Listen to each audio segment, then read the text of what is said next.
quand les enfants me demandent pourquoi la mer est-elle salée, je suis obligé de répondre que les poissons ont trop pleuré. Mais dis-moi ce qu'on a fait. Génération Consciente, votre émission de chaque samedi à partir de 14h15, chaque mardi à partir de 20h20 et chaque vendredi à partir de 21h. Un rendez-vous juste qui vous vient souvent avec les différentes thématiques qui animent l'actualité. C'est dans ce cadre-là, messieurs et dames, que nous avons jugé mieux vous lancer ces débats qui animent l'actualité dans notre pays et beaucoup plus l'actualité politique, parce que vous le savez très bien, à quelques jours ou à quelques mois de la tenue des élections de 2023, nous sommes en train d'assister à la création ou à la naissance des différents partis politiques dans la ville de Bukavu. C'est en République démocratique du Congo, voulais-je dire. C'est pour cette raison-là que nous avons jugé mieux prendre ces politiciens qui sont ici avec nous sur ces grands plateaux de Hope Channel TV afin que nous puissions en parler avec eux. Mais également, nous allons essayer de jeter un coup d'œil sur ce qui se passe à l'est de la RDC. Vous savez de cela qui fait à peine 4 à 5 mois que l'est de la RDC connaît une énorme agression de M23 soutenue par les Rwandais, et nous allons en parler également avec l'arrivée de Bahati Lukwebo dans la province du Sud Kivu pour en fait conclure avec les dossiers Bukangalonzo où Matata Mponyo a été renvoyé à la cour constitutionnelle.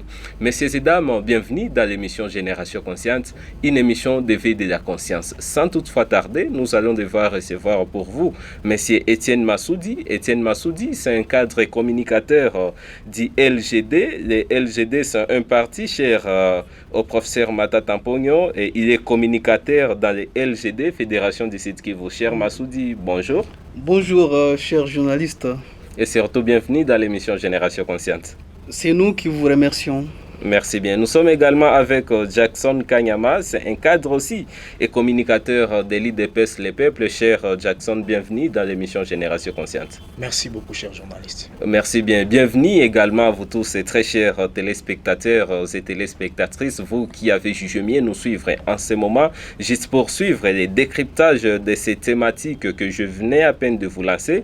On y va directement, Cher Étienne Massoudi, il fait de cela un tas parce qu'on a commencé par les LGD qui a été suivi par les FPCN de Moïse, de Claude Nyamugabo, et après nous avons suivi aussi Jean-Marc Kabound qui a lancé son parti Alliance pour les changements, et Moïndo Zangi qui n'a pas jugé mieux, mâché sa langue, il a également lancé son parti politique, lui qui était d'ensemble de Moïse Katumbi Chapwe. Mais qu'est-ce qui anime ces naissances de tous ces partis politiques juste à quelques jours avant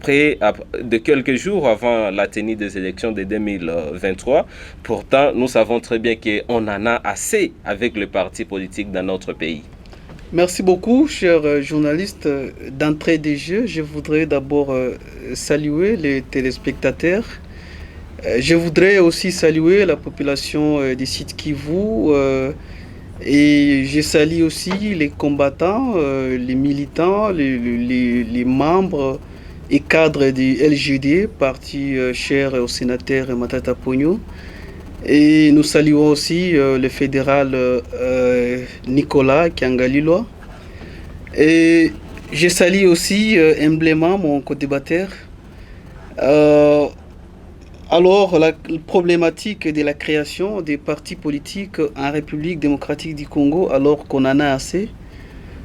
Vous savez, messieurs les journalistes, nous sommes dans une démocratie où l'on prône le multipartisme, ça c'est un. Et cette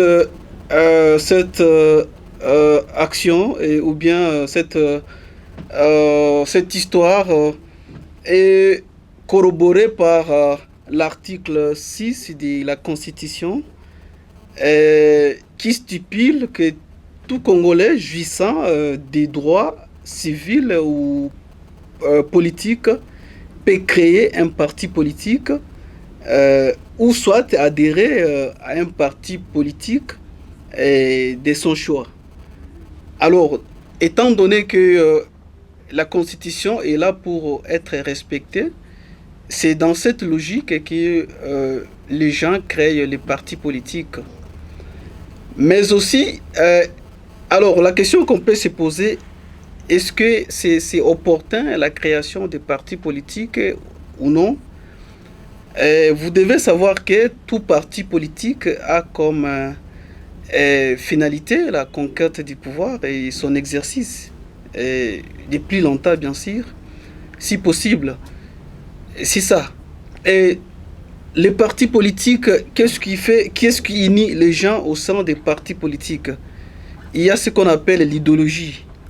L'idéologie, c'est ce qui fait à ce que les gens se réunissent autour de ça. La vision, les gens peuvent se réunir, étant donné que les partis politiques est défini comme une association regroupant les individus venant de différents endroits et qui se réunissent autour d'une idéologie pour essayer de mettre en exergue ça à travers la conquête du pouvoir, bien sûr. Mais nous en avons assez dans notre pays. Pourquoi nous en avons assez. C'est là où je dois y arriver. Je voulais commencer par tout ça pour que, étant donné que l'émission est aussi pédagogique, les gens doivent comprendre les articles ou bien l'article qui corrobore cette création des partis politiques.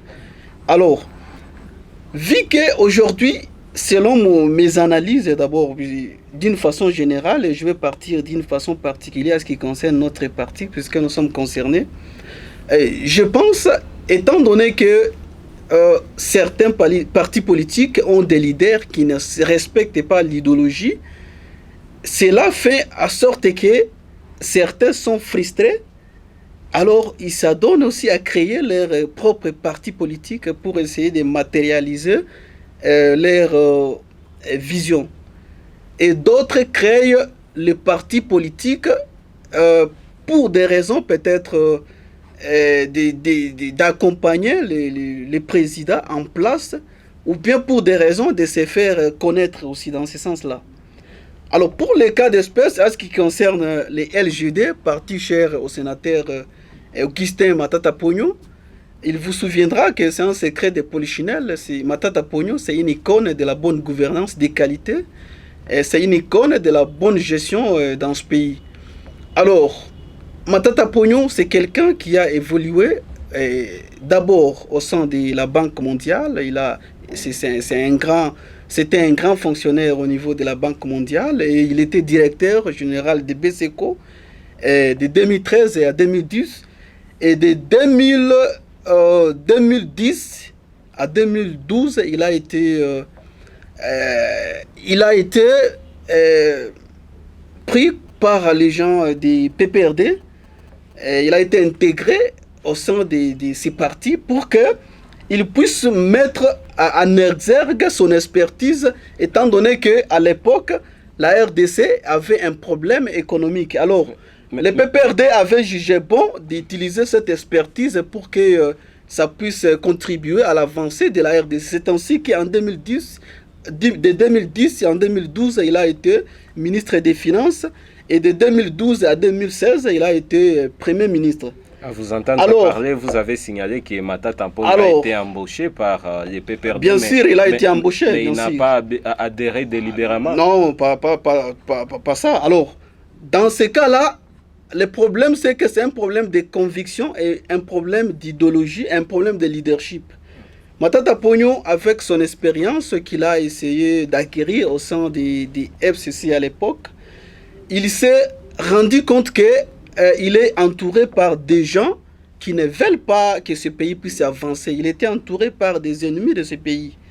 Vous savez qu'il avait initié beaucoup de projets et certains qui ont bénéficié des décaissements des finances ont beaucoup bénéficié ces pays. Mais aussi, à part ces projets, vous savez, c'est quelqu'un qui a initié beaucoup de réformes dans l'administration et qui ont vraiment donné à l'époque, même si les gens, les ministres qui l'ont précédé, qui l'ont succédé, n'avaient pas pérennisé cet aspect des choses. Il était un haut cadre aussi du PPRD. Pourquoi il n'a pas jugé, permettez, il était un haut cadre du PPRD. Pourquoi il n'a pas jugé et réveillé ces PPRD qui étaient déjà en train de chavirer au lieu de créer son propre parti politique? Nous en avons assez dans notre pays. Pourtant, il pouvait juste faire valoir ses opinions, ses idéologies au sein du même parti, les PPRD, où il a été ministre des Finances avant d'être Premier ministre de ces pays. Pourquoi n'a-t-il pas juste continué au sein du PPRD sa carrière politique au lieu de lancer son propre parti politique? Merci beaucoup, cher journaliste. Vu que ces caciques étaient déjà ailleurs. Vous savez, tout part, c'est un problème de leadership. Matata Ponyo, c'est un grand leader qui a une vision pour la République démocratique du Congo, notamment la vision de Lumumba, et une vision aussi ratée de Lumumba qu'il veut compléter. Peut-être que vous allez vous poser la question, quelle est cette vision ratée? Lumumba nous a amené l'indépendance politique, que je salue d'abord Salit et en passant. Mais Matata Ponyo, c'est un héros qui veut aussi lutter pour que la RDC puisse avoir l'indépendance économique. Alors, avec tous ces ventriotes qui étaient au niveau de FCC, ne donnaient pas vraiment place à Matata Ponyo pour qu'il puisse matérialiser cette vision. C'est ainsi que Matata Ponyo s'est jugé bon. D'abord, il avait jugé bon de créer ces partis politiques ensemble avec les autres camarades, appelés leadership et gouvernance pour le développement. D'ailleurs, en attendant même l'intitulé des partis politiques, vous comprendrez que sa lutte est vraiment noble. Merci. Alors c'est dans cette optique qu'il avait créé ces partis politiques et qu'il puisse se porter candidat aux élections présidentielles pour qu'il soit élu et matérialiser sa vision. Étant donné que d'autres partis politiques, c'est là où je vais répondre à votre question, ont des antivaleurs qui sont frais à l'avancée de notre pays. Alors il a voulu peut-être apporter une nouvelle vision, une nouvelle façon de faire la politique et rompre avec les pratiques anciennes qui sont peut-être obstacles à l'avancée de notre pays. C'est dans ce sens-là qu'il a créé les partis politiques. À vous entendre, juste, j'ai quand même noté que vous avez signalé que le LGD a été créé juste parce que d'autres partis incarnaient beaucoup d'antivaleurs. Et c'est pour cette raison-là que le LGD a été lancé juste pour freiner ces antivaleurs, juste pour limiter ces autres partis-là qui sont considérés comme freins à l'émergence de notre pays. Cher Jackson, vous êtes un cadre également du parti politique dénommé UDPS Les Peuples, qui est présidé bien sûr par Valentin Moubaké. Mais ici, Étienne vient de nous dire que tous ces autres partis-là créés bien avant les LGD étaient des partis qui ont échoué. Mais je voudrais corriger, si j'ai dit tous les partis, incarner des antivaleurs. Je m'excuse, certains partis, alors on ne peut pas généraliser quand même. Partis. Pour les respects que j'ai envers d'autres partis. Merci bien, c'est quand même bien noté. Cher Jackson, je note ou je signale quand même à nos téléspectateurs que les partis UDPS Les Peuples, c'est aussi un parti nouvellement créé parce que c'est un parti qui a été créé juste après ce qui s'est passé au sein de l'UDPS qui était seul, mais qui s'est vu être divisé après le départ d'Étienne Tshisekedi ou même à l'époque du dialogue de Dem Kodjo. Mais est-ce qu'on dirait que cette division qui s'est passée également au sein de l'UDPS était due aussi à l'incarnation de ces antivaleurs qui ne permettaient pas à ce que le pays puisse aller vers l'avant? Même jusqu'aujourd'hui, parce que vous êtes toujours là avec cette multiplicité de partis politiques, mais qui ne contribuent en rien au développement de notre pays. Merci pour la parole nous accordée. Nous profitons de l'occasion pour saluer les téléspectateurs. Je profite aussi de l'occasion pour saluer les membres de mon parti politique et tous les compatriotes congolais qui nous suivent à ce net moment. Vous parlez de la duplication des partis politiques et multiplicité aussi, parce qu'il y a ceux qui se dédoublent et d'autres qui naissent du jour au lendemain. à la veille des élections, comme nous l'avions constaté la fois passée, le samedi. Donc, le lancement officiel du parti politique de M.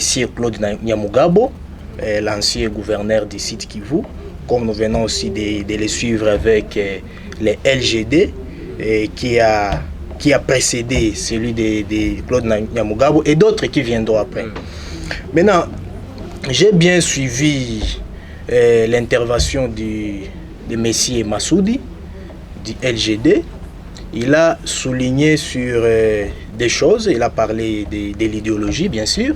Et nous devons aussi ajouter un autre élément, c'est le projet de société, parce que la loi de 2004 qui institue, donc la loi de 2004 portant organisation et fonctionnement des partis politiques, définit les partis politiques comme étant une association de personnes physiques de nationalité congolaise qui partagent la même idéologie et les mêmes projets de société et envie de conquérir le pouvoir, de l'exercer pacifiquement et démocratiquement, le pouvoir d'État. Et donc c'est dans ce sens. Alors lorsque vous retrouvez dans un parti politique, logiquement par là, vous devez adhérer sur base de ces deux éléments. Vous adhérez dans un parti politique parce que vous êtes convaincu par l'idéologie du parti. Vous adhérez dans un parti politique parce que vous trouvez que le parti politique a un projet de société qui vous persuade. Alors, si vous adhérez dans un parti politique, comme je l'ai entendu, il dit que le sénateur Matata Mponyo avait été, il faut le dire, coopté par les PPRD, de par son expertise, c'est-à-dire Matata Mponyo n'avait pas adhéré de son propre gré, mais il a accepté quand même de servir le PPRD. Et là, je dirais que ça ne va pas pour occuper un poste. Je dirais que ça ne va pas pour un leader, pour quelqu'un qui a un parti politique dénommé leadership, et pour la gouvernance et le développement. Et le leadership, ça s'incarne par une idéologie, une bonne idéologie. On ne peut pas s'appeler leader, d'ailleurs en matière de leadership, un bon leader c'est celui qui a une idéologie qui convainc la population ou qui convainc sa base. Ce n'est pas celui qui a une bonne position. Et donc Matata Mponyo a estimé pour qu'il soit un bon leader, il fallait qu'il se retrouve peut-être ministre des Finances ou Premier ministre pour qu'il puisse convaincre la masse. Et là, ce n'est pas un bon leadership, parce que c'est un bon leadership, on les appelle en matière de leadership un leader de positionnement. Donc la position que vous occupez dans la société fait de vous un leader. Lorsque vous perdez cette position, vous ne serez plus leader. Alors c'est dans ce sens que je suis en train de dire que la naissance de plusieurs partis politiques dans ces pays réside au niveau du non-respect de l'idéologie. La plupart ne respectent pas l'idéologie du parti. D'autres ne respectent pas les projets de société du parti. L'exemple, donc, un cas saillant que nous prenons ici, nous, de l'IDPS, le peuple, après la mort du Sphinx de Limité, nous nous sommes retrouvés dans une situation où l'IDPS s'est démembré en plusieurs partis politiques. Pourquoi cela est arrivé? Parce que nos statuts prévoyaient à ces articles 26 qu'en cas d'empêchement définitif du président du parti, décès et quand sais-je, on doit faire un directoire. Et ce directoire-là qui est chargé d'assumer l'intérim du président du parti et qui devait organiser le congrès dans les 30 jours, convoquer les congrès dans les 30 jours pour que l'on puisse propulser, qu'on puisse voter un autre président du parti. Alors nous sommes retrouvés dans une situation où cette disposition a été violée. Et nous on s'est dit, l'IDPS originel avait comme objectif d'instaurer un état de droit en République démocratique du Congo. Alors nous on s'est dit, au niveau interne, nos amis commencent à violer. Nous ne sommes pas encore au pouvoir. On commence à violer juste au lendemain de la mort du président Etienne Tshisekedi. Il y a violation de nos statuts. Qu'en est-il de la constitution et d'autres lois du pays lorsque nous serons au pouvoir? Ça a été une cause profonde ou que nous pouvons même considérer comme une destruction irrémédiable qui a fait de sorte que l'IDPS originel puisse éclater. En IDPS Tshisekedi, IDPS le peuple, IDPS Kibasa, IDPS Kibasa, c'était auparavant. Il y avait aussi IDPS Fake, IDPS Chibala, bien sûr. Alors, toutes ces violations-là font de nous... donc, ça constitue... ça ouvre une brèche. Ça ouvre une brèche à cette multiplication des partis politiques. Mais pourquoi on observe cette situation juste à quelques jours ou à quelques mois avant la tenue des élections? Alors, c'est là que je vais citer. Il y a plusieurs partis politiques aujourd'hui qui naissent. Comme nous l'avions dit, la plupart cherchent les positionnements. La plupart cherchent les positionnements. Vous avez vu les PPRD. Les PPRD, lorsque les PPRD a perdu les pouvoirs, s'il faut le dire, ou a cédé les pouvoirs à ceux-là qui l'exercent pour le moment, la plupart des membres du PPRD ont viré dans d'autres partis politiques. Nous avons vu, aujourd'hui nous voyons, nous avons vu ceux qui combattaient les PPRD. Aujourd'hui, donc ceux qui étaient dans les PPRD et qui combattaient l'IDPS originel à cette époque-là, et l'IDPS Tshisekedi. Aujourd'hui, comme l'IDPS Tshisekedi est au pouvoir, la plupart sont allés dans l'IDPS. Parce qu'ils sont en train de chercher les positionnements. D'autres ont créé leur propre parti politique. Ils ne l'ont pas créé parce qu'ils veulent répondre aux désiderata du peuple ou parce que l'idéologie de leur parti a été violée. Je vais encore m'atteler sur les partis politiques LJD parce qu'on ne peut pas parler des autres qui ne sont pas représentés. Mais cela n'empêche parce que c'est l'actualité du pays et surtout vous allez permettre à ce que je vous interrompe un peu pour juste essayer d'avancer dans le cadre de ces débats sur cette multiplicité de partis politiques tout en évoquant les cas du LGD ou directement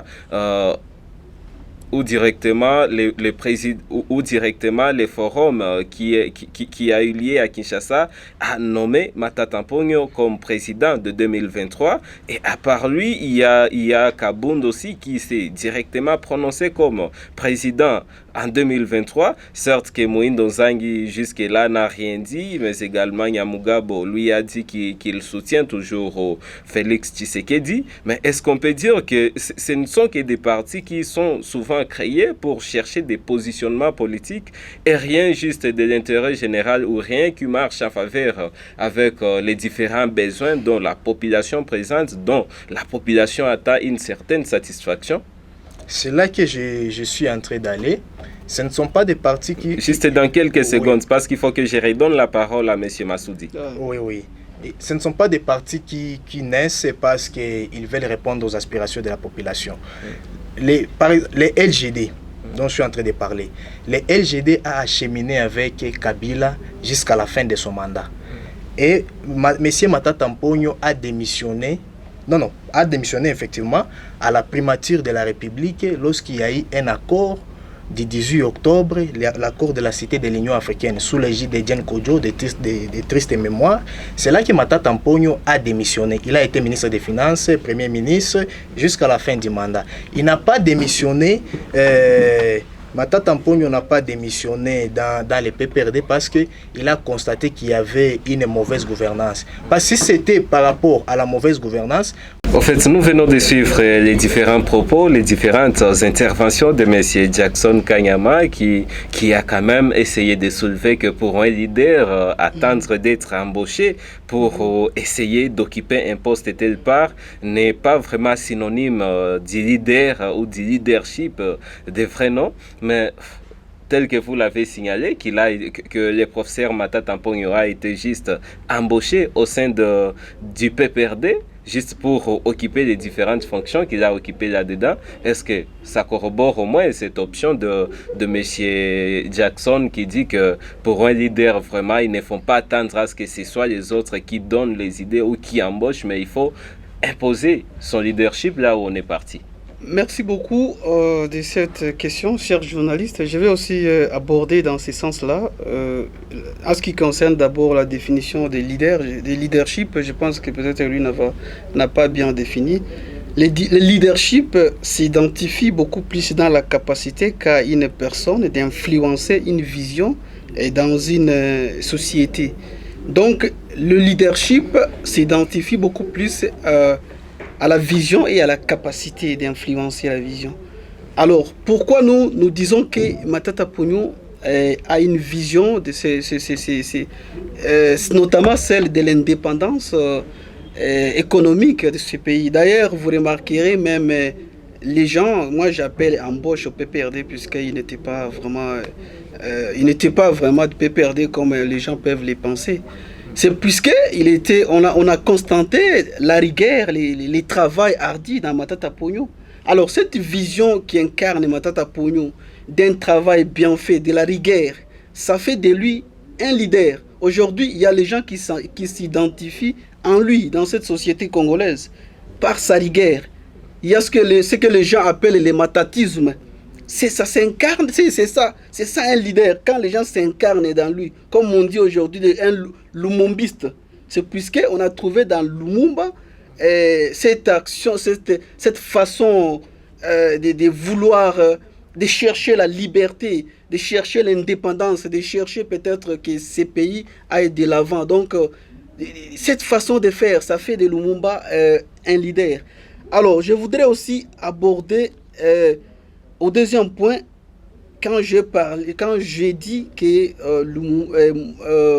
Matata Ponyo n'était pas convaincu par les PPRD, mon co-débatteur m'a dit, est-ce qu'il ne cherche pas les positionnements? Je voudrais lui dire que Matata Ponyo, quand il a quitté le PPRD, il a été sollicité par l'Union sacrée de Tshisekedi, mais l'homme, étant donné qu'il a sa vision, il a sa philosophie, il a refusé, et c'est ainsi qu'il a créé avec d'autres les LGD, et il a été choisi au Congrès à Kinshasa pour être candidat en 2023. Donc, c'est pas quelqu'un qui cherche à être embauché, mais il cherche maintenant à matérialiser sa vision. Et cette façon de chercher à matérialiser sa vision, notamment en étant élu comme président de ce pays en 2023, ça lui a créé des ennuis juridiques. Bien sûr, vous avez dit que c'est un débat qu'on aura abordé, mais je vous dis, c'est parmi les causes qui ont fait à ce qu'on puisse s'acharner à lui. Effectivement, donc, toujours dans ce même cadre-là, parce que nous devons quand même les rappeler que la sortie médiatique de Jean-Marc Kabound aussi, avec son parti Alliance pour les changements, a fait trembler la classe ou les partis au pouvoir aujourd'hui, jusqu'au point d'être poursuivi, parce qu'il a beaucoup quand même rappelé ce qui s'est dit tout bas. Lui, il a dit tout haut. Et à ce point même, il n'essaie pas vraiment attardé à s'attaquer à la question de l'état des droits, qui pour lui est une distraction, mais il n'y a aucun état des droits parce que ce sont les jouisseurs qui sont au pouvoir. C'est dans quelques jours après cette sortie médiatique, toujours dans le cadre de la justice, nous avons vu Matata Ponyo s'est trouvé encore une fois de plus devant la Cour de cassation, toujours dans le dossier Boukangalonzo, laquelle Cour lui a encore une fois renvoyé à la Cour constitutionnelle qui avait déjà prononcé son incompétence dans les mêmes dossiers. Mais qu'est-ce qui se passe? Qu'est-ce qui se trame au juste à ce point-là? Parce que nous parlons actualité et cela fait effectivement partie des thématiques qui animent l'actualité de notre pays. Qu'est-ce qui se passe avec Matata Ponyo? Cour constitutionnelle, Cour de cassation, Cour Cour constitutionnelle. Il y a quelque chose de politique ou c'est une procédure normale? Vous pouvez vous-même conclure. Cette théâtralisation juridique prouve à suffisance que ces dossiers est beaucoup plus politique et non juridique. On avait commencé d'ailleurs, je reviens un peu en arrière, par la question des arianisations qui concernait les indemnités qu'on devait donner aux victimes de la arianisation, dont lui-même Matata Ponyo n'avait jamais touché un euro, mais on lui reprochait de ne jamais assurer les suivis. Mais quand la Cour encore avait suivi cette affaire, la Cour s'est rendue compte que l'homme est innocent. Alors après, on a encore activé un autre dossier de Boukangalonzo. Il vous souviendra d'ailleurs que Matata Ponyo, c'est un sénateur. Et un sénateur est régi par des immunités. Donc ce n'est pas quelqu'un qu'on peut se réveiller le matin et on l'arrête. On doit d'abord lever ses immunités. Alors, on avait levé les immunités de Matata Ponyo pour la question qui concerne la zaïrianisation. Mais pour la question de Bokanga Lonzo, on n'a jamais levé ces immunités. Ça, c'est un... Dédé, Matata Ponyo est reproché de recevoir les ponts de vin dans cette histoire, dans ce projet de Bokanga Lonzo, alors qu'il n'a jamais touché même un rond. L'exécution de ces projets, c'était par l'entreprise sud-africaine, et c'est cette entreprise qui recevait même l'argent. Il n'y a pas longtemps, quand il y avait des soupçons à ce qui concerne cette affaire de Bokanga Lonzo, comme quoi Matata Ponyo aurait réussi les ponts de vin auprès de cette entreprise. Le PDG de cette entreprise avait écrit au gouvernement congolais en disant qu'on n'a jamais donné même un rond à cet homme, et si vous avez des preuves, donnez-les-nous. Mais on n'a jamais donné ces preuves-là. Venu à la cour pour mais il était là, témoigner lui-même. Oui, il était là. D'ailleurs, il était encore là. Il était là.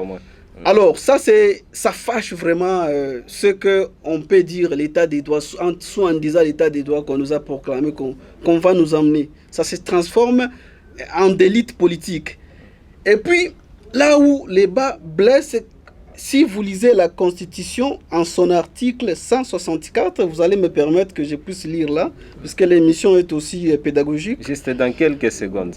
Il est dit ceci: la Cour constitutionnelle est le juge pénal du président de la République et du Premier ministre pour des infractions politiques et de haute trahison, d'outrage au Parlement, d'atteinte à l'honneur ou à la probité, ainsi que pour les délits d'initiés et pour les autres infractions des droits communs commises dans l'exercice, j'insiste ici, je souligne, commises dans l'exercice ou à l'occasion de l'exercice de leurs fonctions. Et elle est compétente pour juger leurs co-auteurs et complices. Moi, je pense qu'en lisant seulement cet article, vous comprendrez qu'il y a un problème d'incompétence au niveau de la Cour de cassation. Jusque-là, il n'y a aucun test, j'insiste, aucun test qui donne le pouvoir à la Cour de cassation de juger un Premier ministre dont les infractions étaient commises quand il était en fonction. Alors nous demandons sur base de quel test cette fameuse Cour de cassation s'est permis de juger Matata Ponyo. Attends, je vais terminer un peu. À part ça, Matata Ponyo était déjà jugé à la Cour constitutionnelle. Cette même Cour avait déjà rendu son arrêt. Et vous savez, mon co-débatteur, c'est un juriste, les arrêts de la Cour constitutionnelle sont opposables à tous. Alors, sur base de quoi encore la Cour constitutionnelle se permet de suivre Matata Ponyo? Donc, il y a un problème de procédure et des problèmes aussi de compétences. Et par ricochet, nous pensons que cette affaire, ce procès, cette parodie de justice est beaucoup plus politique et ça n'a rien à voir avec les droits et ça n'a rien à voir avec la vie de Matata Ponyo, puisque tout le monde connaît la probité morale de Matata Ponyo, la bonne gestion et la rigueur dans cet homme qui incarne le Congo de demain. Mais cher Étienne, suivant ces prescrits-là que vous venez de parcourir, ces prescrits légaux que vous venez de parcourir, parfois l'opinion peut aussi se demander pourquoi la Cour constitutionnelle a jeté les éponges. Pourtant, c'est l'institution, la seule institution qui est habilitée ou la seule cour qui est habilitée de juger le Premier ministre. Mais quand cette cour déclare son incompétence, où est fondée cette incompétence que cette cour a déclarée? Je vous informe que la cour, cette affaire était même déjà classée. On avait déjà écrit au président de la République la fin de cette affaire. Mais on active toujours tout simplement, puisqu'on a peur de Matata Ponyo, c'est un candidat potentiel, on a peur de lui. On ne veut pas l'affronter aux élections puisque nous allons gagner les élections. Nous sommes trop soutenus dans toutes les provinces. Alors, moi, je pense que la question que vous me posez, nous voulons un état de droit. Et un état de droit, c'est quoi? Un état de droit, c'est un état où tout le monde est soumis au test. Il n'y a pas quelqu'un qui doit être au-dessus. Alors, nous avons les tests. Le test est clair. Si vous voulez peut-être poursuivre Matata Ponyo, il faut changer les tests. Mais tant que les tests existent, ils restent innocents et on ne va pas les juger. Merci bien.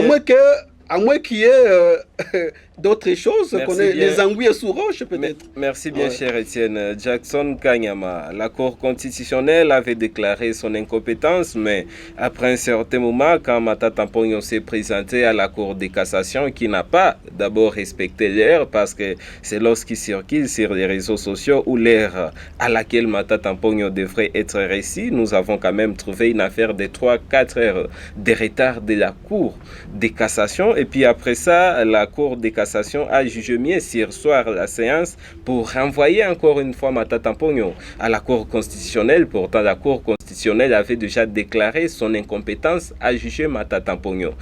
Quelle forme ou quelle procédure doit-on suivre à ce point-là, vu que les Congolais sont restés dans l'embarras? Est-ce que la procédure de la Cour de cassation est juste par rapport à la loi par rapport aux différentes lois de notre pays? L'émission est aussi pédagogique. Permettez-moi un peu de revenir un peu sur ce que mon co-débatteur a évoqué avant d'aborder la deuxième question. Je voulais juste corriger quelques petites erreurs qui se sont glissées. Je n'ai pas défini le leadership. En matière de leadership, j'ai donné les types de leadership qui existent. Donc j'ai dit qu'il y a un leader de positionnement, un leader idéologique et cancer. Je n'ai pas défini le leadership. Et là, j'ai qualifié Matata Ponyo comme un leader de positionnement, bien qu'il est en train de défendre son droit, il a cette possibilité. Aussi, un bon leader, permettez, je vais juste frôler. Dans quelques secondes, parce que le temps avance. Un bon leadership, comme Matata Ponyo, il pouvait le manifester aussi par le respect des textes, parce qu'on n'est pas un bon leader si on ne respecte pas les textes. Étant donné qu'il a déjà créé son parti politique et il a été élu sénateur comme PPRD, il était PPRD auparavant, parce que sa fiche d'adhésion est là. Il ne peut pas nous dire qu'il n'était pas PPRD. Sa fiche d'adhésion et sa carte au PPRD, ça se trouve. Il devait renoncer à son mandat de sénateur en tant que parlementaire, il devait renoncer à ses mandats. C'est la Constitution qui le dit. Dès que vous quittez les partis politiques qui vous a permis, donc à partir duquel vous avez été élu, vous perdez automatiquement les mandats. Et donc le fait de continuer à garder cette casquette-là ou cette qualité, c'est aussi une violation de la loi. Mais permettez juste avant que vous n'avanciez, pourquoi ça se passe comme ça dans notre pays? Parce que ces derniers temps, on est en train d'observer, pas même ces derniers temps, depuis très longtemps, on sait très bien que cette loi existe, mais dans notre pays, on s'en abstient. Vraiment, personne ne se réfère à ces dispositions. Les députés changent de cas de temps en temps, mais ils ne parviennent juste pas à démissionner. Pourtant, les différentes lois du pays disent normalement que lorsque vous quittez votre formation politique dans laquelle vous avez postulé, gagné mandat, automatiquement vous perdez votre mandat. Mais en RDC, ça ne se fait pas comme ça. Bon nombre de gens aussi ont créé leur parti politique. C'est le cas du LGD, c'est le cas du parti cher à M. Claude Nyamugabo, le FPCN. Mais malheureusement, lui, il siège également jusqu'aujourd'hui au sein de l'Assemblée nationale. Mais qu'est-ce qui se passe à ce sujet? Juste avant d'aborder la question de la Cour constitutionnelle et de la Cour de cassation dans les dossiers Matata Ponyo. C'est tout simplement la crise de la citoyenneté responsable. C'est ce qui caractérise aussi cette citoyenneté responsable qui caractérise un bon leader. Vous avez vu donc la constitution d'une majorité parlementaire au cours de la législature. Or, la loi prévoit que la constitution de la majorité parlementaire est faite dès l'entame de la législature. Et donc, on observe ça, Matata Ponyo l'a fait, Kabonde aussi l'a fait. Et donc, ça, ce ne sont pas vraiment des leaders qui respectent des textes légaux. Et dans ces cas, ça prouve qu'ils ne sont pas en train de combattre pour le peuple. Et l'argent, ils acceptent quand même de recevoir ces honoraires, ces émoluments. Et ils savent que légalement, ils ne peuvent plus toucher l'argent de l'État congolais. Et pourquoi ne pas couper automatiquement ces salaires s'il ne s'agit pas au moins de quelque chose de flou, même au niveau des institutions? Il est difficile que l'on puisse les poursuivre pour ça. Parce que le président de l'Assemblée nationale a changé les cas. Le président du Sénat a changé les cas. Le président de la République a cautionné ça. Maintenant, vous voulez qu'ils puissent les poursuivre. Ils sont tous les oiseaux de même plumage. Personne ne peut poursuivre l'autre par rapport à ces forfaits-là. Donc, bon. Alors, pour aborder la question... Cour constitutionnelle, Cour de cassation, affaire Bukangalonzo Matata Mponyo. En tout cas, c'est une question qui fait couler l'encre et les salives. Il est inconcevable, et c'est ce qui montre que l'état des droits qu'on est en train de nous parler, en tout cas, nous sommes loin de rencontrer l'état des droits. Quand l'affaire a été transmise à la Cour constitutionnelle, la Cour constitutionnelle a rendu son arrêt. L'arrêt qui disait, donc dans son dispositif, l'arrêt dit que la Cour constitutionnelle était compétente pour juger le sénateur Matata Mponyo. Lui-même, il a évoqué la disposition. L'article 64 de la Constitution qui dit que les sénateurs, donc la Cour constitutionnelle, est la juridiction pénale des chefs de l'État et du Premier ministre pour les infractions commises à l'exercice de leurs fonctions. Et donc, pour les infractions là des droits communs, qui ne sont pas infractions qui ne constituent pas infractions de haute trahison, il y a eu ce qu'on appelle prescription, il y a eu interruption ou suspension de la prescription. Et donc, pendant cette période, pour les infractions des droits communs, pendant la période qu'il exerçait leur fonction, pendant le temps qu'il exerçait sa fonction du Premier ministre, il ne pouvait pas être poursuivi. Il y a eu suspension de la prescription. Alors, comme il n'est plus Premier ministre, il peut être poursuivi par rapport à cette infraction, il peut être poursuivi, mais bien sûr, comme il a la casquette des sénateurs, on doit tout d'abord lever ses immunités. Maintenant, la Cour constitutionnelle se déclare incompétente. Or, l'arrêt de la Cour constitutionnelle est irrévocable. Les arrêts de la Cour constitutionnelle sont irrévocables et sont d'application erga omnes, c'est-à-dire ça s'applique à tout le monde et tout le monde doit les respecter et tout le monde doit, n'est-ce pas, donc ça doit entrer d'application immédiatement. Alors, pour ce qui est de la Cour de cassation, la Cour de cassation renvoie encore l'affaire devant une juridiction qui s'est déclarée incompétente. Ça, c'est quel imbroglio. Et donc, nous ne savons pas comprendre cette situation. Peut-être d'autres analystes peuvent nous aider à analyser, mais à notre niveau, en tout cas, nous comprenons que ce n'est pas vraiment du droit qu'on est en train de faire, ce n'est pas vraiment une affaire juridique, c'est plutôt politique, parce que la justice ou les juridictions congolaises sont instrumentalisées. On est en train de leur dicter des ordres. Et donc, ils ne suivent pas la loi telle que l'opinion s'interroge beaucoup plus sur l'individualisation de la Cour constitutionnelle, parce qu'on doit rappeler que c'était Dieudonné Kalouba qui était déjà le président de cette Cour, mais à quelques mois après qu'il soit limogé, si je peux m'emprunter cette expression, ou après que les tirages au sort soient opérés au niveau de cette Cour, lui a juste jeté les éponges et directement il y a un nouveau président de la Cour constitutionnelle qui est là. Est-ce que c'est bien lui qui va contredire les arrêts qui étaient rendus par la Cour constitutionnelle sous Dieudonné Kalouba? Donc je ne sais pas quoi dire là-dessus. Parce que l'arrêt qui a été rendu par la Cour constitutionnelle, ce n'était pas un acte individuel de M. Kalouba. C'était un acte de la haute juridiction, un acte authentique.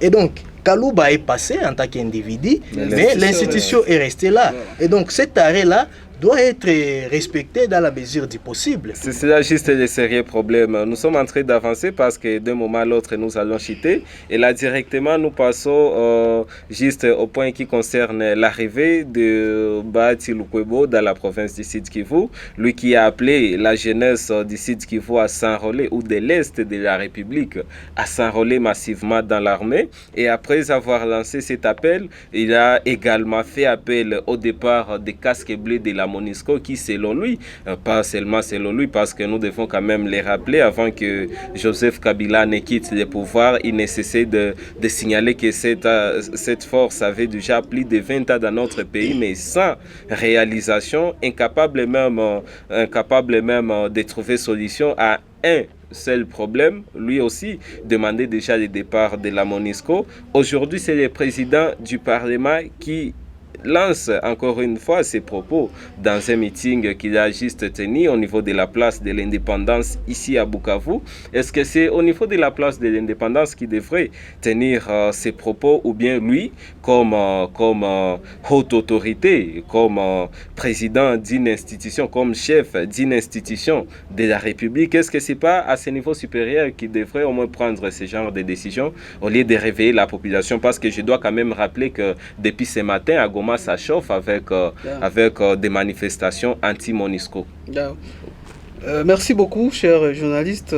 Mais avant d'entrer dans le vif de cet autre aspect du débat, je voudrais donner une précision, détail, car j'ai entendu venant de mon condébatteur, mon frère, sur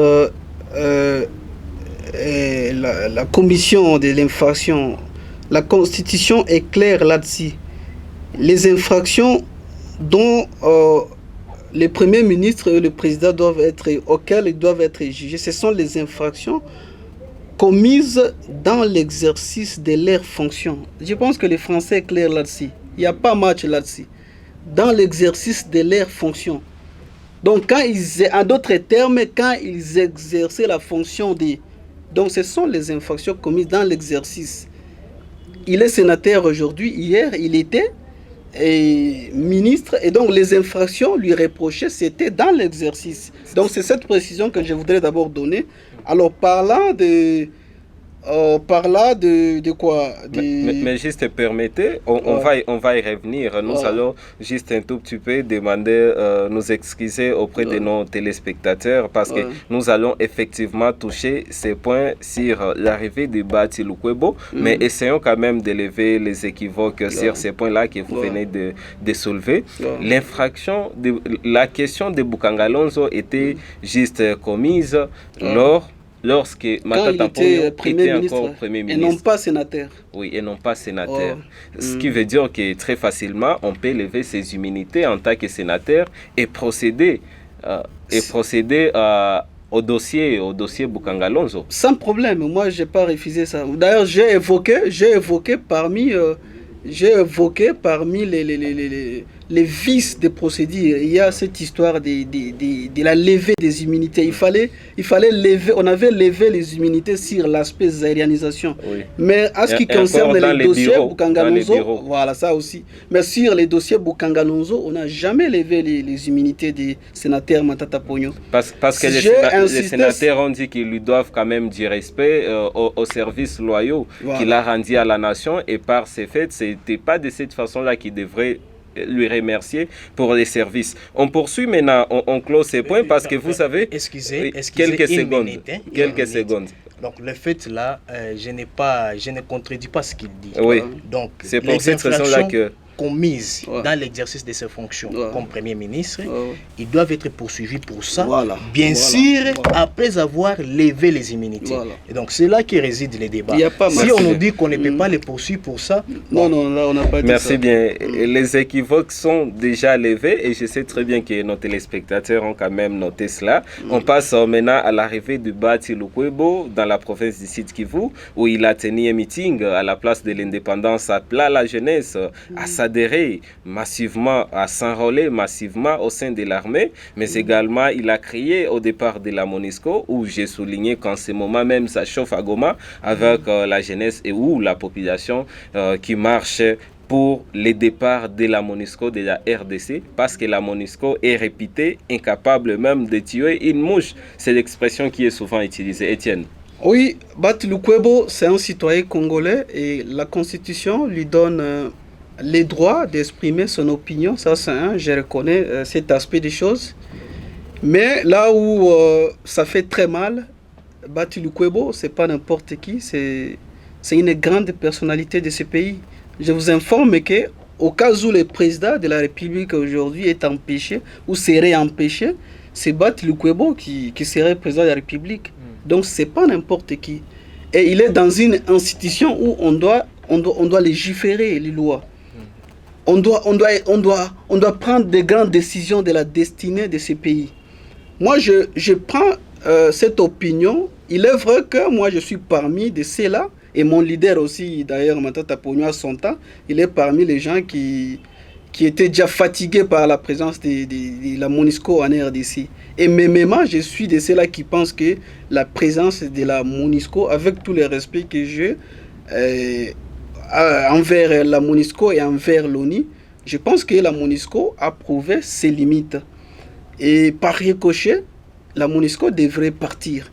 Et je vous informe, puisque l'émission aussi est pédagogique, nulle part la mission onusienne n'a apporté la paix. Aucune paix, elle n'a jamais apporté la paix. Au contraire, c'est une institution peut-être budgétivore, puisque c'est notre argent, c'est des contribuables congolais qui est en jeu. Ça, c'est un. Alors, par là de Bat Lukwebo, je disais tantôt qu'il est dans une grande institution. Alors, moi, je prends ça comme le populisme. Puisqu'il ne devrait pas nous dire ça ici à Bukavu ou bien à Goma. Il devrait le faire à Kinshasa. C'est là où il devrait rencontrer les présidents, où il devrait proposer ça au niveau au niveau de la chambre, la chambre haute du Parlement. C'est là où il devrait peut-être proposer ça. Mais il n'a jamais proposé ça. Mais comme c'est quelqu'un qui veut se faire populaire alors qu'il n'a jamais été populaire, peut-être il voulait aussi montrer au chef de l'État qu'il est populaire à l'est de la RDC, alors il s'est permis de dire ça. C'est son droit, je ne peux pas refuser ça, mais je pense qu'il devrait peut-être exprimer ça devant son institution. Je pense que ça pourrait avoir un impact beaucoup plus positif que venir déclarer ça. Par rapport à son rang, c'est pas bien. Toujours avec lui, il a crié quand même à l'enrôlement massif, ou à l'enrôlement massif, voulais-je dire, permettez, de la jeunesse au sein des FARDC. Ah oui, c'est ce que j'ai dit, il a le droit d'exprimer son opinion. Mais je pense qu'aujourd'hui, il est opportun que les gens puissent s'enrôler. Mais s'enrôler, c'est bien, mais faut-il aussi entretenir ceux-là qui vont entrer dans l'armée? Aujourd'hui, Bunagana est tombé il y a un mois. Nous disons que l'émission est aussi pédagogique. Les Congolais doivent savoir ça. Bunagana est tombé il y a un mois, mais le président de la République se permet d'aller festoyer en Europe et dans des piscines avec peut-être entre guillemets avec ses amis de la diaspora. Et ça pose problème. Et nous n'avons pas vu Bat Lukwebo aussi, lui natif de ce coin ici de l'Est de la RDC, faire même un point de presse à Kinshasa concernant cette guerre. On n'a jamais vu ça. Par conséquent, j'ai vu le président de l'Assemblée, peut-être, au moins lui, s'est déclaré à cette situation. Et donc nous trouvons qu'aujourd'hui, cette gouvernance des jouissances, cette gouvernance des populismes, ça n'apporte pas grand-chose à notre nation. Voilà pourquoi il y a l'urgence, il y a la nécessité des renouvellements. Et nous voulons les élections pour qu'on puisse avoir les leaders à la place qu'il faut dans ce pays. Merci bien, cher Étienne. Très chers téléspectateurs, c'est vrai qu'il est très important que la jeunesse songe aussi à notre armée, parce que rester jeune, vivre pendant tous ces temps à cette agression qui nous est toujours imposée par les pays voisins n'est pas normal. Mais si une fois on avait une jeunesse capable de s'élever et essayer de défendre effectivement l'intégrité territoriale, ça ferait des biens et ça ferait à ce que les pays voisins nous respectent. Bien sûr que nos politiciens peuvent tenir ce genre de discours sur l'appel à la jeunesse à adhérer à s'enrôler au sein de l'armée, mais souvent on se demande, vous politiciens, vous qui participez aux instances vous qui êtes aux instances de prise de décisions, pourquoi est-ce que vous ne parvenez pas à travailler de sorte que les conditions des militaires congolais soient améliorées? Vous appelez la jeunesse à adhérer au sein de l'armée ou à s'enrôler au sein de l'armée, c'est normal. Mais vos enfants aussi sont des jeunes. Ils peuvent également s'enrôler au sein de l'armée, ou bien vous les gardez chez vous parce que vous êtes conscient que vous ne travaillez pas pour que cette armée aille vers l'avant. Vraiment, ça ferait du bien à ce que nous ayons ces autorités-là qui seront en train de penser matin, midi et soir sur les conditions de vie de nos vaillants soldats. Ils se sacrifient chaque jour tant que vous êtes dans des bureaux climatisés, mais vous ne pensez pas à leur sort, vous ne pensez pas au sort de leurs enfants, vous ne pensez pas au sort de leurs femmes. Nombreuses sont veuves aujourd'hui seulement parce que son mari est resté sur les fonds. Nombreux enfants sont orphelins aujourd'hui seulement parce que leur père est resté au front. Mais vous qui êtes politicien, qu'est-ce que vous faites pour ces gens-là? Je pense bien que l'émission Génération Consciente est une émission qui appelle tout le monde à la prise de conscience et à l'éveil aussi patriotique de toute une nation afin que nous voyons si une fois nous pouvons parvenir à changer ce qui ne marche pas dans notre pays. Cher Jackson Kanyama, nous parlons également avec vous, avec cette arrivée de Bahati Lukwebo à Bukavu, mais également avec son meeting qu'il a tenu à la place de l'indépendance, tout un rappel qui fait de cela 2 jours que le Mali a chassé de son pays les porte-parole de la MINUSMA, juste parce qu'eux veulent à ce que l'ordre règne dans leur pays, et pour ce faire, il fallait faire partir les forces auxiliaires. Là, je parle de la force Barkhane, mais également, il y a les Nations Unies, ou je dirais alors la force des Nations Unies qui est menacée aujourd'hui. Mais en RDC, on ne fait que cette politique de caresse. Oh non, voilà, ça ne marche pas, mais restez quand même. Nous renouvelons 1 an de plus. Ça ne marche pas, mais vous êtes toujours là. Est-ce que c'était normal que le président du Sénat tienne ce discours à Bukavu, ou bien c'est quand même une décision qu'il fallait directement prendre au sein des institutions où ils se rencontrent et où ils prennent des grandes décisions? Vous savez, ce qui gangrène les institutions de la République, ces fléaux-là. Donc la plupart des politiciens sont dans le populisme. Ils font des choses pour attirer la masse vers eux. Monsieur Bahati Lukwebo, en tant que personnalité, le président du Sénat, c'est pas n'importe qui, mais c'est pas ici à Bukavu qui devait venir tenir ce discours, comme mon frère l'a dit. Mais la MONUSCO ne fait absolument rien, parce que depuis, et donc si nous parlons de l'ONU en général, l'ONU en général a la mission de maintenir la paix.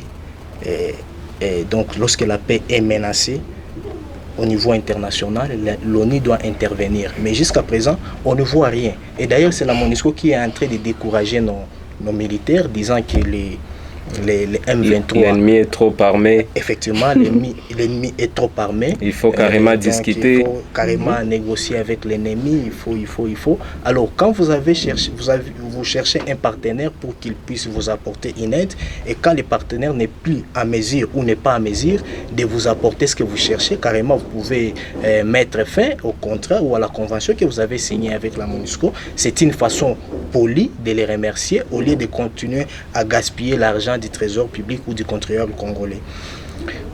S'agissant de l'enrôlement de nos jeunes dans l'armée, on ne s'enrôle pas parce qu'on nous a demandé de vous enrôler, qu'on améliore les conditions de vie de notre armée. Tout le monde va y prendre part. Effectivement. Aussi, on nous dit la jeunesse, c'est l'affaire de lance d'une nation.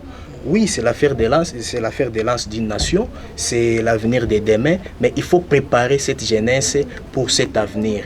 Au stade actuel, l'impression doit venir du haut. On ne peut pas demander aux jeunes aujourd'hui qui sont en train de souffrir de s'enrôler dans l'armée pendant que le président de la République est en train de passer ses vacances en Europe, et pendant que lui-même nous disait qu'il accepterait même de couper sa tête pour que la paix revienne à l'Est. Le mandat va vers la fin sans que nous ne puissions pas palper cette paix dont on nous parlait. Merci bien, nous sommes déjà en train de chiter. Juste, nous allons chiter en premier avec vous avant de prendre Étienne. Toujours dans le cadre de l'agression à l'Est de la RDC, il y a les USA qui envisagent de renvoyer les militaires rwandais du programme d'éducation et formation coopération militaire internationale et suspendre toute aide au casque bleu rwandais partout où il se trouve dans le monde?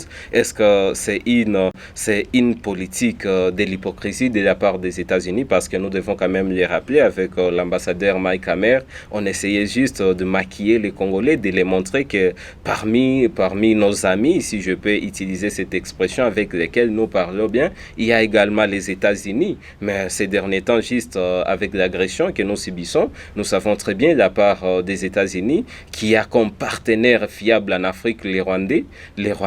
Mais aujourd'hui, c'est les États-Unis qui se prononcent sur ces points, et parce que les États-Unis s'étaient également prononcés sur cette agression, parce qu'ils avaient ils avaient dit qu'ils vont juste sanctionner les Rwandais si une fois ils continuent à soutenir les M23. Mais malheureusement que jusque-là, rien n'est fait.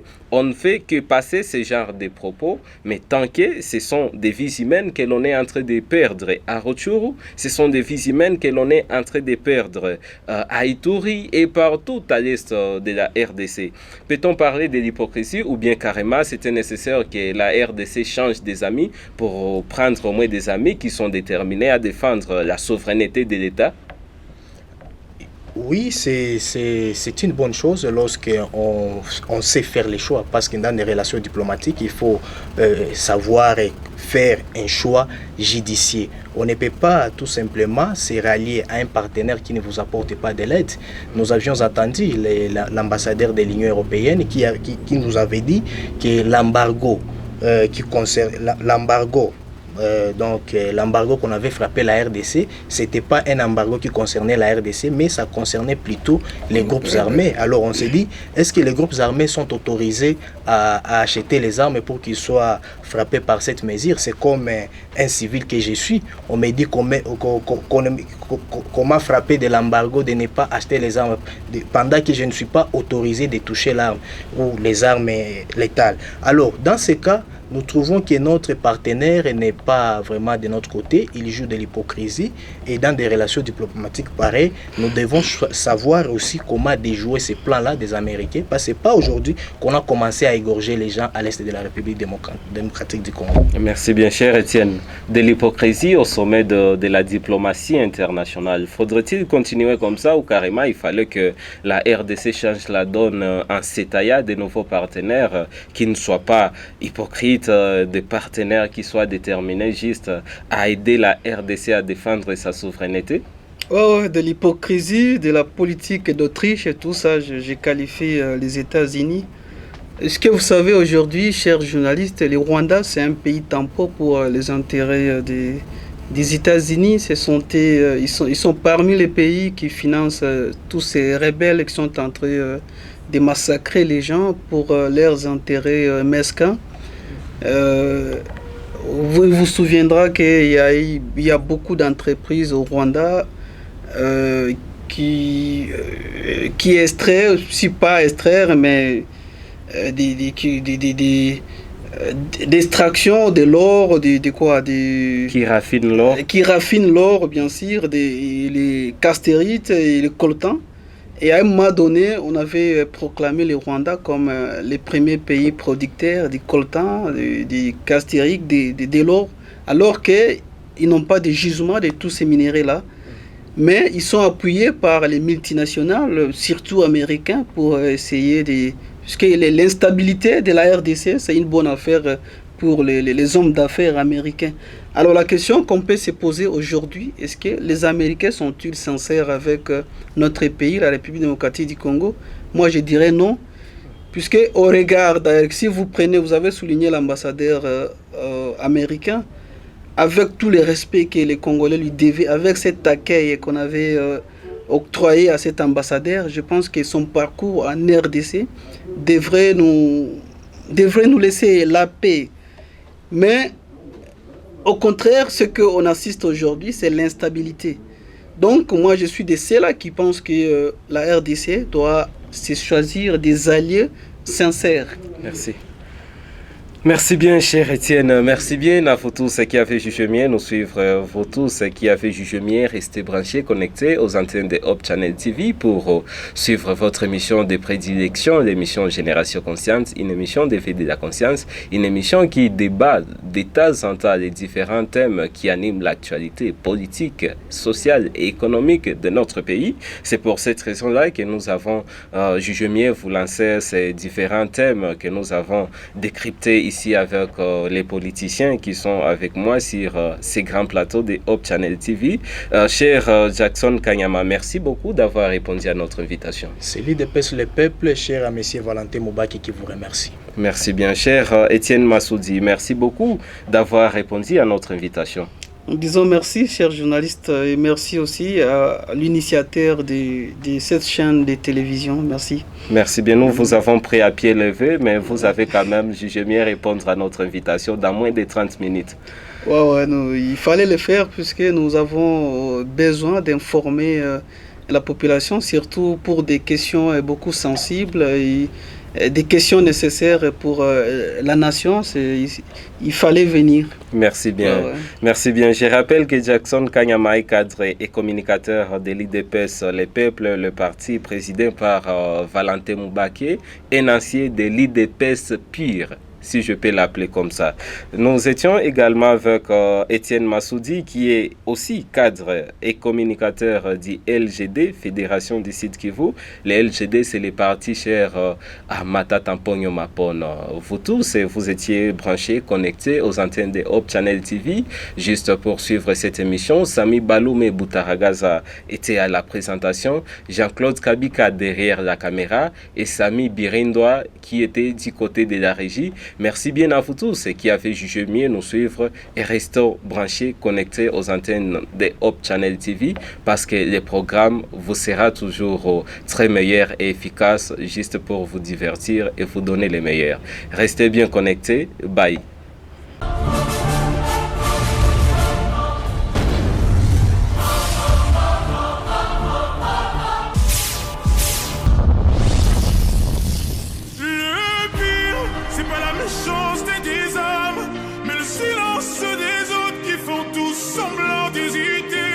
Et quand les enfants me demandent pourquoi la mer est-elle salée, je suis obligé de répondre.